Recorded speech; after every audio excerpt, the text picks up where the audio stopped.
Hi everybody, John Manuel and Aaron Fitt here with you on a Baseball America Google Plus Hangout. It's probably our last college hangout of the year, Aaron. Shed a little tear Hmm. for the last Google Hangout of the season, college-wise, because it's the College World Series Finals. And he's Aaron Fitt. I'm John Manuel on this podcast. This hangout is brought to you by Sports Management Worldwide. Dreaming of a job in professional baseball? Apply free at sportsmanagementworldwide.com to see if you are qualified to become a scout, agent, or work on the business side of professional baseball. Sportsmanagementworldwide.com. That's the address. And Aaron, you previewed the College World Series Finals very well for us on baseballamerica.com. We'll talk about that just in a second. But let's talk about kind of how these two teams got here. And I want to go back to the beginning. Aaron, first off with Virginia. Our preseason number one. Let's just talk about a little bit about how their season has kind of progressed. And in Omaha, I mean, I think you wrote it somewhat sarcastically, like they're averaging robust 3 runs a game. What Vanderbilt's averaging an explosive 3.7 runs per game. Right. Virginia just seems like they remain this very offensively capable team, albeit not an offensively explosive team. But their pitching has probably been just a smidge better than even we thought it would be coming into the season.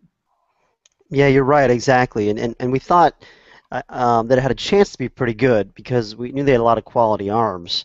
But what they didn't have was a lot of really experienced, proven arms. You know, I mean, we knew Nathan Kirby was extremely talented, but he didn't really do it as a freshman last year, and he took a huge leap forward, and that was a big-time difference maker for them. And you know, Nick Howard took a big leap forward in his closer role. I mean, turned out it was a great role for him, and you know, he's been better than we thought even that he would be.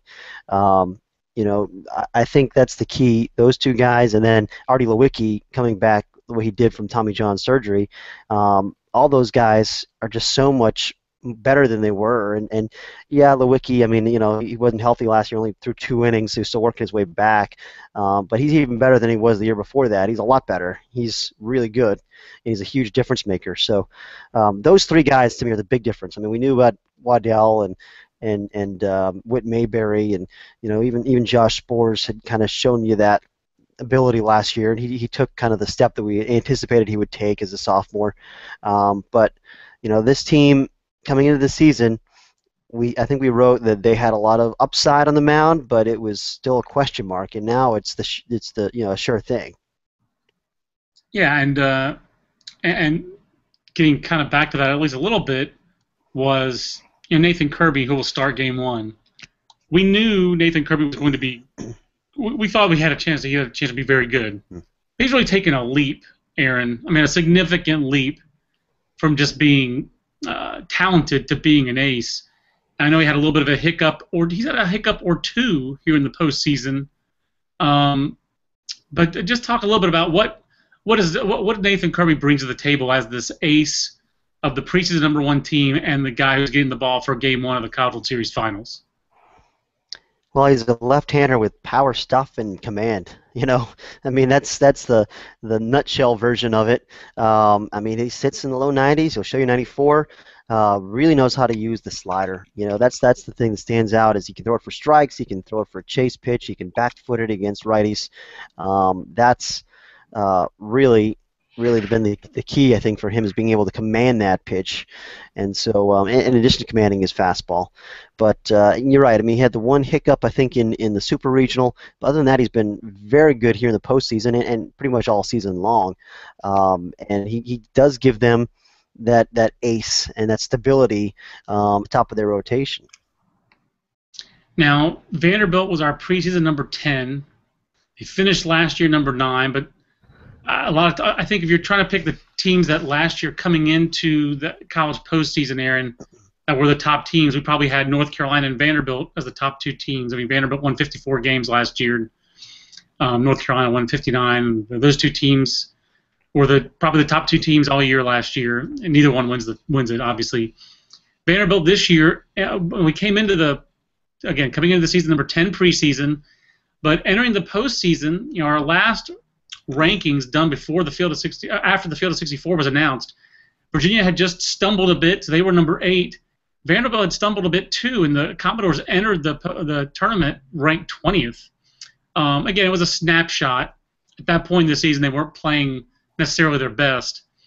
But this team feels like they're, this has happened before where a team has had its best team maybe the year before, or you thought was their best team, and they've had a better season or finished deeper in Omaha the year after.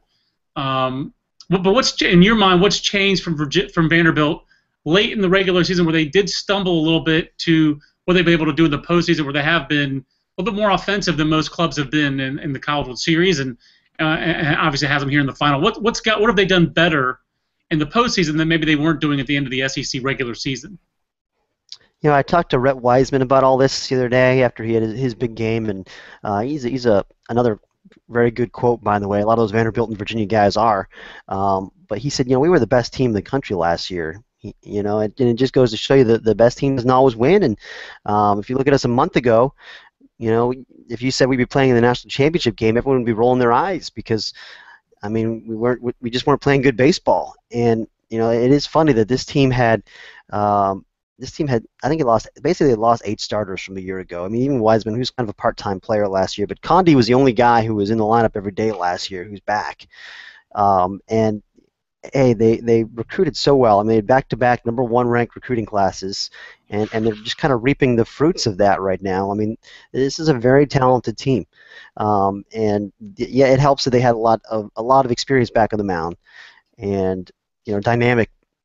Certainly arms with Fulmer and Bueller and Ravenel and Beatty, all those guys that can just light up radar guns. Ferguson, but from where they were at the SEC tournament when Tim Corbin looked crushed after they kind of laid an egg there, I kind of had a feeling. I think we all did. That this team was capable of playing a lot better and that it would play a lot better in the postseason, which is why. People might point to our end of the regular season rankings and scoff, but like you said, it is a snapshot. Eventually, you have to rank the teams based on what they do on the field, even if we think they're better than that. And so this team just clicked. They just clicked in the postseason, and their offense to me is the biggest difference, is because their starting pitching hasn't been great, especially here in Omaha. It's been unreliable. Their bullpen is lights out, because of Miller and because of certainly Hayden Stone and Ravenel.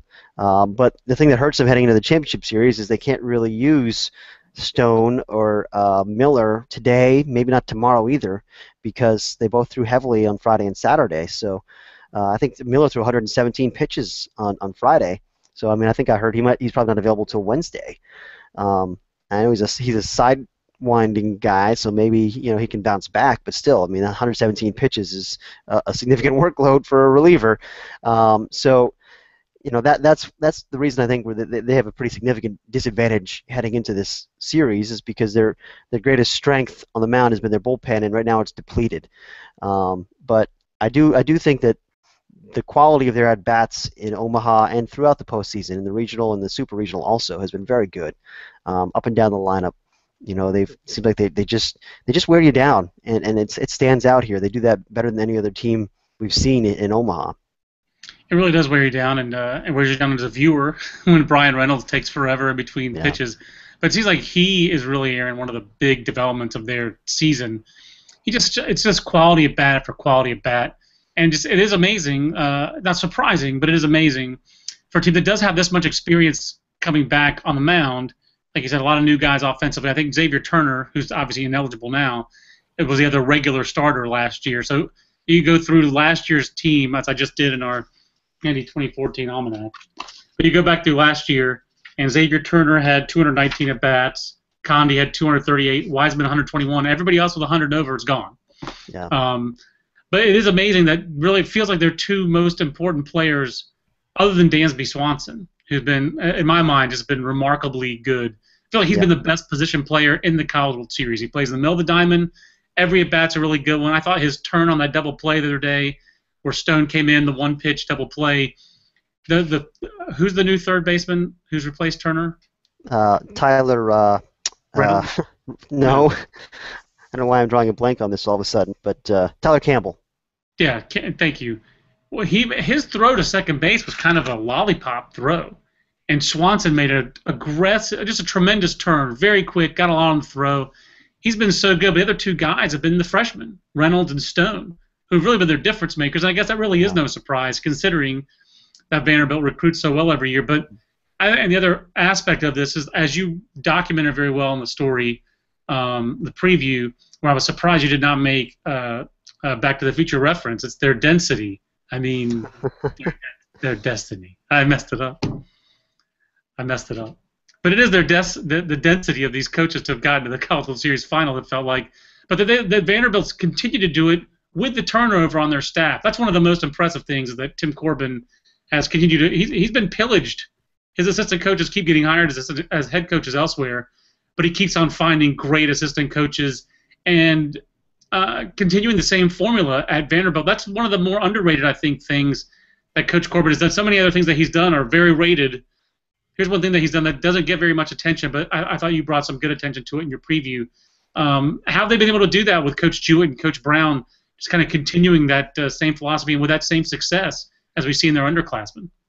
Yeah, absolutely, and it's a difference here because Virginia's had the same staff their entire run. McMullen and Carl Kuhn and O'Connor have been together since the beginning in Charlottesville, whereas Vanderbilt started with Eric Bakich and Derek Johnson, and then they went to Josh Holliday and then Jewett and Scott Brown, like you said. And so, you know, the thing they've done really well is they've hit on all those hires. I mean, those guys are fantastic, and it's no surprise. I mean, they've got a lot of resources. That's the other thing here that needs to be said, is that, you know, these programs have invested in the schools have invested in their baseball programs, and that, you know, that matters with the assistant part of it too. Those guys make a good living. You know, you can afford to hire away Arizona State's top assistant when you're Vanderbilt, and you spend a lot more money on your baseball program. And it needs to be said that they have major built-in advantages when it comes to constructing their roster, because they have a lot of institutional aid, financial aid, they can use to supplement their 11.7. And I know there's some coaches who don't like that, coaches who don't have that, and think that, you know, maybe all that aid should be counted toward your 11.7. I don't think personally that is right. That solution is right. I mean, I think, you know, these guys are still college kids like anybody else. If you've got financial aid available, it should be available to them. But it does create an uneven playing field. I'm not really sure what we can do about that. That is a burning issue. When these teams, especially when Vanderbilt comes up, Aaron, that's something every other coach talks about. Well, of course they have depth. They have financial. You know, there's a little bit of, I don't know if it's resentment, jealousy.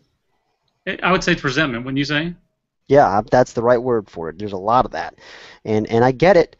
But, you know, I mean, if these teams were out here winning the national championship every year, it'd be one thing. But this is the first time either of these programs has gotten this far. Aaron, what kind of attendance are people expecting in Omaha, considering that it feels like attendance has been down? I haven't been chronicling it. Yeah. We talked last week about the play. I'm going to write something about just watching it from home. You know, I don't want to go negative, but it feels like Vanderbilt, it feels like even Texas didn't travel as well as it usually does to Omaha. Do you expect packed houses for the finals with these two relative newbies to Omaha? Is Brian O'Connor going to have lots of friends and family there, seeing as how he went to Creighton? I don't think we're going to see a sea of maroon like we saw last year, you know, where all those Mississippi State people came. We're not going to see a huge Vanderbilt or Virginia turnout. But, you know, the locals will still come out, which is usually the bulk of the crowd anyway. I don't know what to expect. I mean, I think you're right. The attendance has been down. I think at one point I heard it was down like 2,000 fans a game. It's at one point during the series. I'm not sure what that stands at now. But you know, I would expect an average finals crowd. Well, Aaron, I've got a couple Twitter questions. You're the expert. I'm just watching back here, so let's ask a couple of these questions. Jason Pyant, I'm sure that Jason has sent us questions before, and I've mispronounced his name, but he's at Eyes on Vandy. He has two good questions. Is Virginia's lack of stolen base because of the strong lineup, which means they don't need to take chances, or because of their lack of speed on the bases? And that is one of the big contrasts in these two teams. Virginia has stolen 64 bases, certainly an athletic team, but not a team that steals a ton of bases. Vanderbilt, meanwhile, has been well chronicled, 115 steals and 160 tries. So this is an extremely aggressive team on the bases. doesn't feel like Vanderbilt's been running wild in Omaha, Aaron. But do you expect that difference to play out in the finals? And why does Virginia not run as much? Are they just not as fast? That is a good question. It's something I probably should have addressed in the preview when I was talking about these offenses, because that is a major difference between these teams. They have different styles. Um, Vanderbilt also bunts a lot more. I mean, Virginia can bunt and does bunt like all college teams do, but Vanderbilt uses it as a weapon, and they do it a lot. But I do think Virginia has a lot of athleticism, and the guys in the middle, maybe, Pappy, McCarthy. I mean, they're not real base stealers, but McCarthy runs a 6'6". Brandon Cogswell can run and is good at it. Derek Fisher, I think he can run a 6'5". That guy can really run, but I don't know that it's great base stealing instincts. Derek Fisher really gets down the line great, Aaron. Unless he takes a massive big swing, he gets out of the box and he puts pressure on opposing defenses. You can see it. It surprises me that he doesn't run more than he does. And it surprises me a little bit that Virginia hasn't run as much. But Vanderbilt, have they run less because they're not on turf? It feels like they've not been less. It feels like they've been the same kind of team despite the fact they're not on that turf back home. Yeah, there was one of those games, I think against UC Irvine, where Vanderbilt ran quite a bit. I think they stole 5 bases in that game and kept the pressure on. But you're right. Overall, it feels like they have not run as much in Omaha as they maybe did earlier in the postseason and then the regular season. But Brandon Downs is the other guy for Virginia that obviously can run. But it's not. Otherwise, I mean, Towns and Irving and Laprise runs pretty well. Hey, they have speed. They have athleticism. It's not as much as Vanderbilt, but they are athletic, and it's just a stylistic difference. I mean, and I think Jason's point that they're so dangerous, I think, throughout their lineup. Oftentimes, teams that are built like that don't run as often because they don't want to take the chance when they feel pretty good about the chances of getting a hit. And I say all that, and Vanderbilt's the higher scoring team over the course of the season, and we've that's been well documented. The fact that Virginia didn't achieve offensively at the level we expected for most of the season, and finally, once Derek Fisher came back, it seemed like they gradually got it going a little bit, and then really started scoring in the postseason, in the regional and the super regional. Here in Omaha, it's just hard to score, but they score enough. Aaron, one other question from Jason, because I think you made great points. It just is. I feel like we talked about Virginia's offense all year, so I didn't want to have anything else to add. But can Vanderbilt win a 2-1 or 3-2 game versus Virginia, or do they need to get 4, 5, or 6 runs to really have a chance? The rule of 5 certainly seems like it still applies in Omaha, Aaron. If you score 5 runs at T-Day Ameritrade, you win. I do feel like Vanderbilt can win a low-scoring game. Vanderbilt certainly has the pitching and the pitching depth. I mean, it's not like they're slumming it with Adam Ravenel out of the bullpen without Miller and Stone available. That said, I'd feel a lot better about their chances to hold a lead and to win a 2-1 or 3-2 game if they had Stone available, because that guy, his slider is the truth. It's the truth. It's crazy. I mean, it's it's like a Carlos Rodon slider from the right side. I mean, I don't think I'm exaggerating here. You're not. No, he locates it. It has power. It has depth. It is a wipeout pitch. That's a college level. It's hard to think of a right-hander with a better slider than that, Aaron, and someone with more confidence to throw it like he throws it. He's really good. Yeah, exactly. And it's funny how many of these guys have these ridiculous sliders. I mean, Josh Spore's, his slider's 84 to 87, and not as much depth as Stone's. It's shorter, but it's still very effective when he's got it going. All these bullpen guys, Howard, Lewicki, Kirby from the other side. Even Waddell's got a good slide. He's 81, 84 for the left side, and really knows how to use it. He locates it very well. And on the Vanderbilt side, of course, I mean, we all know how good some of those arms are. And Ravenel's got a really good slider, and Walker Buehler. I mean, all these guys got great arms. We got great arms in this series, which I think if I was a casual baseball fan, maybe was more interested in prospects, I'd definitely tune into this series to see all the arms. But getting back to Jason's question, yes, I agree with you that if they had Stone and Brian Miller available, I would feel better about their chances to win a low-scoring game. And the other thing is, their starting pitching hasn't inspired a lot of confidence here. That's the big that's the Aaron. I don't feel like these are going to be terribly low scoring games because Vanderbilt's starters have to pitch better than they have. Virginia's a Yeah, little more dangerous offensively than Texas or Irvine. and even Carson Fulmer, the guy that we really thought we could count on to give him a great start the other day, didn't. He didn't. He walked six guys and didn't get out of the fifth inning. Um, I mean, Bueller feels like the guy that is there right now. He was so good last Monday. I have to imagine, he can go deep into a game. But here's what I wondered. I don't know if they've announced their starting pitcher yet. They hadn't as of last night, but philosophically, do you start Bueller to try to win the first game and get the most out of him, and hope that that extra day of rest maybe can allow some of your bullpen guys to come back on Tuesday, or do you start Beatty today, and then if he struggles, go to Bueller out of the bullpen and try to piece it together tomorrow when you get there? I mean, what would you do? Aaron, I don't mean to be harsh, but I wouldn't count on Tyler Beatty in any way, shape, or form.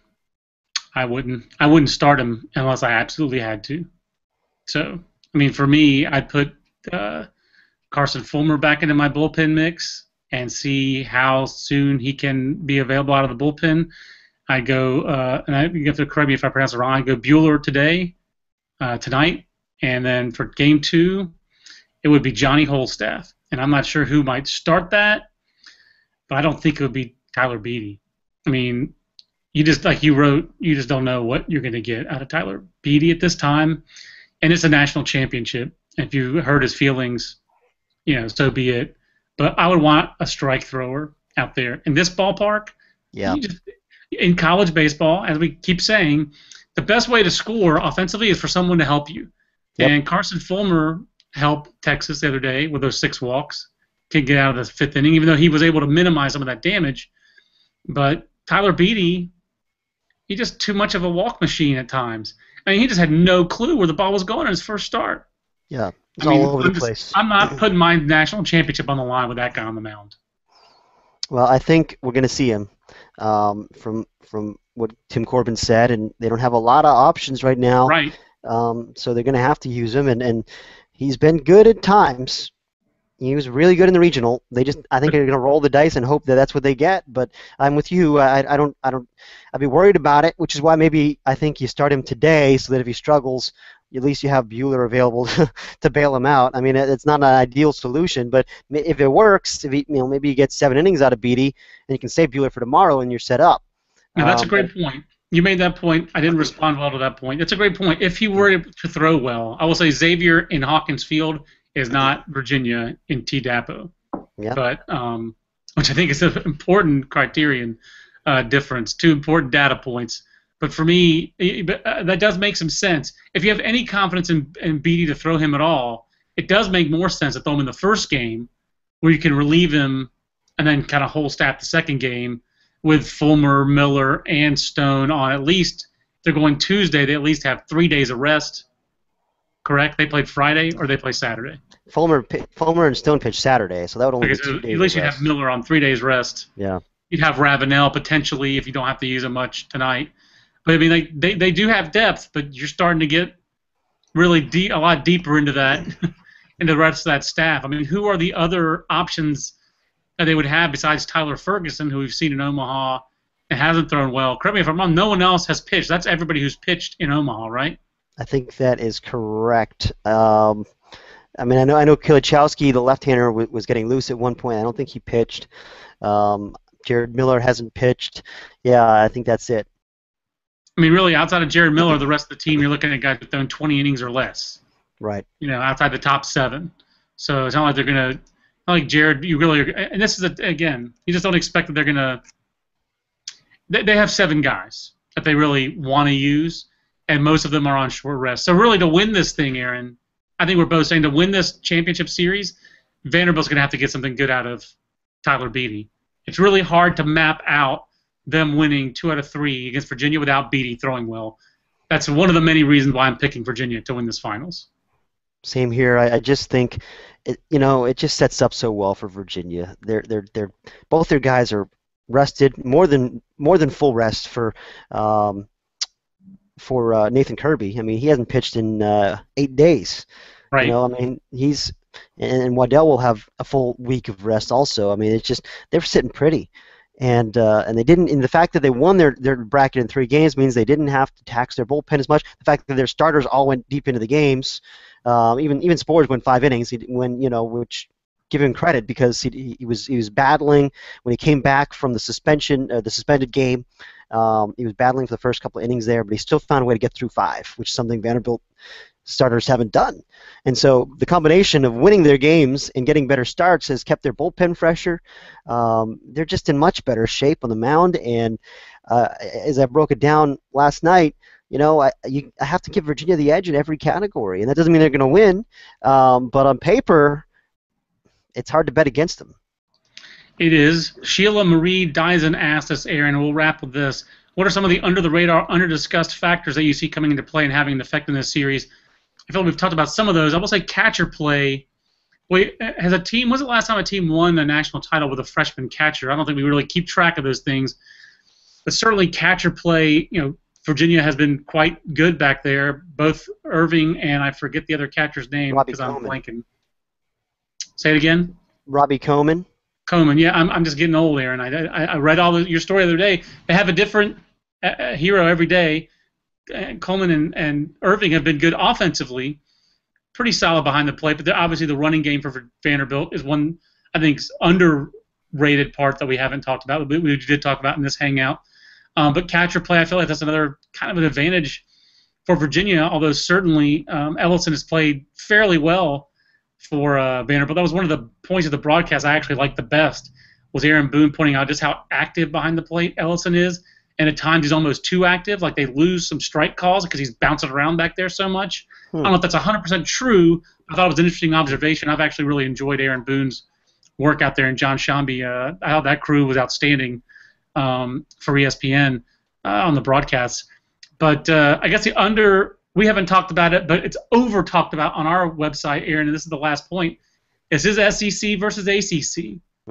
And it feels like if the Southeastern Conference team, if Vanderbilt wins this championship over an ACC foe, which I can't remember the last time an ACC and SEC team met for the national championship in Omaha. Haven't had too many ACC finalists. You had North Carolina those couple of years. Florida State's been a finalist. Georgia Tech's been a finalist. But not too many. It would get a pretty giant monkey off the ACC's back.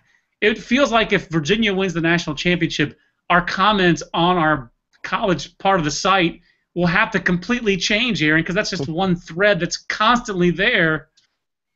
I mean, does anybody else even talk about that besides our commenters? Does any media talk about that? Do any coaches talk about that? Was that question asked of Brian O'Connor the other day about getting the monkey off the ACC's back? I was pleasantly surprised that it did not come up in the course of an hour-long press conference yesterday. I really thought it would. And it did come up after one of the games or before one of the – at some earlier press conference, somebody asked Virginia about 1955 and ACC, But, I mean, it's such an easy storyline. But, it'd be great to retire it just because I just don't think it's relevant. Right. I mean, when you get to this point, and I had on Twitter yesterday, Mike Rebhand, the former Georgia Bulldog great, one of Jim Callis' all-time favorites, was asking, when's the last time ACC won the title? And I think he actually just legitimately didn't know. But I said, well, somebody told him 1955, Wake Forest, in all capital letters. And I said, well, that's true, but what does it matter? I mean, what does it matter for these two teams that are here right now? I mean, the SEC had never won a national championship before Mike Rebhand came along in 1989. 90. And then it happened. 1990, excuse me. And then I should know that because Jim Callis talks about it all the time. This is. But then they won one, and then they kept winning them, and it's going to happen. There will be a first, and the fact that the SEC had never won a championship before 1990 didn't stop them from winning one in 1990. Exactly. And the fact that the ACC hasn't won one in 55 years won't stop it from winning this one. I mean, if they lose, it's because Vanderbilt played better. It's not because of 58 years of its conference. I mean, and I just think the whole conference affiliation thing is played out anyway. I mean, all these conferences are shifting all the time. I mean, I don't get. I don't get it. The way that fans identify with their conference so much, in the SEC in particular, but also in the Pac-12.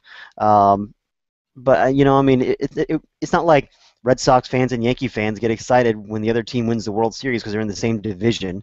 I mean, Right. it's dumb. I don't get it. I mean, how does it? Well, If Vanderbilt wins it all, how is that a win for South Carolina? I don't know, but South Carolina fans are acting like it will be. So that part is interesting to me. I will say the SEC and SEC fans certainly have something to be proud of in that since those Oregon State and North Carolina back-to-back finals, there's been an SEC team in the finals every year since then. yeah, It is one marker that stamps the Southeastern Conference as the best conference in college baseball. It's not the only marker. It's one marker. It's not the which only it thing that is. matters. I think it is the best conference in college baseball. If we're having that discussion, I mean, Right. I agree that it is. It's the deepest. Ole Miss getting to Omaha was another feather in the SEC's cap. Now every SEC team has been to Omaha since 1997, except for Missouri, I believe.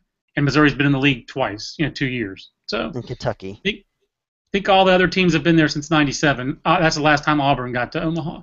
And So that's another Kentucky's the other one. Oh, you're talking Kentucky. about. Thank you. Yeah. Thank you. I'm sorry. So that's another marker for the league, another sign of the depth of the league. So all those things are true.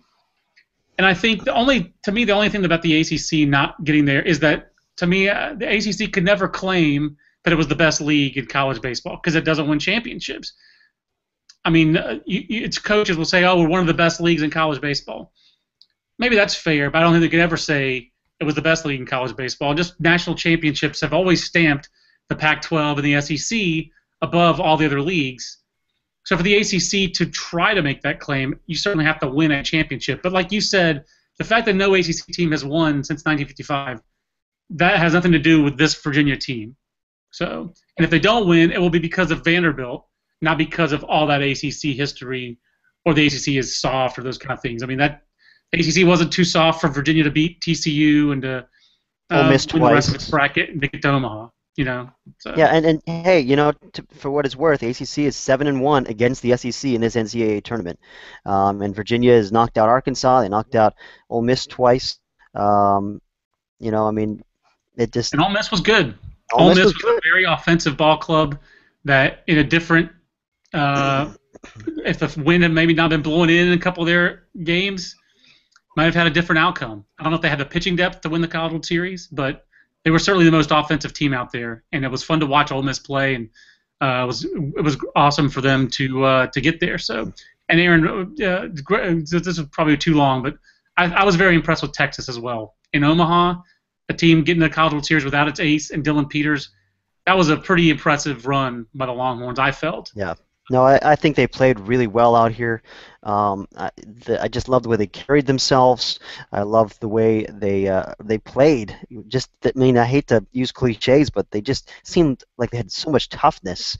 It really was impressive. And hey, they were, I mean, like I wrote the other day, they're an inch here, an inch there. They'd be in the finals right now. It was C.J. Hinojosa, and I loved the fact that, going back to Rhett Wiseman being a great quote, that guy, it seemed like he was so impressed with C.J. Hinojosa. He made it a point several times to be like, man, that guy is unbelievable. I mean, he was killing the ball. He's making every play. I mean, just a fantastic player for Texas, and they got so much coming back next year. I think they got a pretty darn good chance to be back here next year.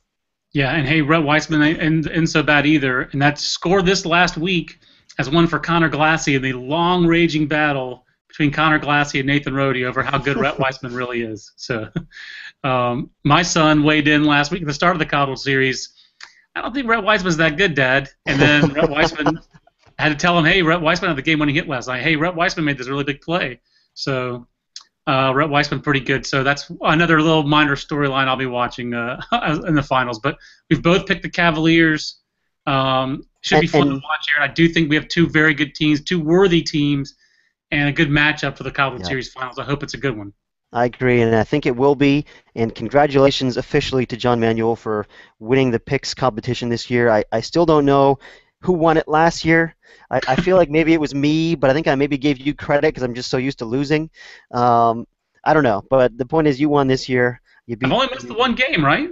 I think you only missed one game. I think that is true. I think you clinched it this past weekend. I felt like I was forced to pick Ole Miss just to have a chance to make up some ground. Don't roll your eyes. I saw that. No, No, I I mean, like that you did it though. But I mean, like you could have waited. But I mean, I do like that you went. You went for the win in the yeah, picks blog as play to opposed win. to yeah. You bet to win the bet, I That's suppose. right. You know. But as always, it's been fun competing with you. I'm just sorry that there won't be drovers in my near future. So just didn't get a chance to get out there this year. It has been difficult to watch from afar. I cannot lie. Difficult to watch from afar. Difficult to see constant drover references. The series has had its ups and downs. I feel like we've only talked about the downs, or talked more about the downs. That's been difficult as well. But love college baseball. Really hope the finals are good. Hope that these two teams put on a good show, and I'm confident they will actually, Aaron, because two great coaching staffs and should be a great finals. So if you're dreaming of a job in professional baseball, remember to apply free at sportsmanagementworldwide.com to see if you're qualified to become a scout, agent, or to work on the business side of professional baseball. Sportsmanagementworldwide.com. They sponsored this Google Hangout. He's Aaron Fitt out in Omaha. I'm John Manuel back here in Durham. Until the next Baseball America Google Hangout, peace out.